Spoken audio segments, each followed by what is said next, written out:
ഇപ്പോഴത്തെ Iran versus world കോൺഫ്ലിക്റ്റിൽ നമ്മളെല്ലാവരും അത്ഭുതപ്പെടുത്തിയൊരു കാര്യമാണ് ഇറാൻ അവരുടെ അയൽ രാജ്യങ്ങളായ UAE, Qatar, Saudi Arabia, Bahrain തുടങ്ങിയ രാജ്യങ്ങളിലേക്ക് വ്യാപകമായി മിസൈൽ ആക്രമണവും ഡ്രോൺ ആക്രമണവും നടത്തിയത്. ആദ്യം നമ്മൾ കരുതി ഇതൊരു സംയുക്ത അമേരിക്കൻ ഇസ്രായേൽ സൈനിക നടപടിയായ കാരണം ഈ രണ്ട് രാജ്യങ്ങളെ ഏറ്റവും കൂടുതൽ ഇൻഫ്ലുവൻസ് ചെയ്ത് എത്രയും പെട്ടെന്ന് യുദ്ധം അവസാനിപ്പിക്കാൻ പറ്റുന്ന രണ്ട് രാജ്യങ്ങൾ എന്ന് പറയുന്നത് UAE, സൗദി അറേബ്യയും ആയത് കാരണം ആയിരിക്കും എന്നാണ്. പക്ഷേ ഈ യുദ്ധത്തിൻ്റെ രണ്ടാമത്തെ ദിവസം മുതൽ ഇറാൻ ജിയോഗ്രഫിക്കലി ഏറ്റവും ആക്സസിബിൾ ആയിട്ടുള്ള ബഹ്റിൻ, ഖത്തർ, സൗദി അറേബ്യ എന്നീ രാജ്യങ്ങളിൽ നേരിടുന്നതിനേക്കാൾ കൂടുതൽ മിസൈലുകൾ UAEക്കാണ് നേരിടേണ്ടി വന്നിട്ടുള്ളത്.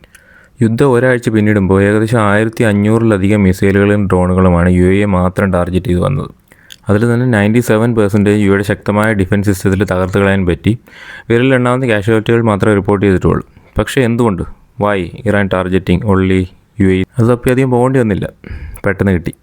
الإرهاب دخل علينا باسم الإسلام، الإرهاب دخل علينا باسمنا نحن، فما في داعي نحن نرميه على اتجاه آخر. إذا دخل علينا باسمنا يجب نحن نكون أولى بالقيام بمقاومته. മനസ്സിലായില്ലേ?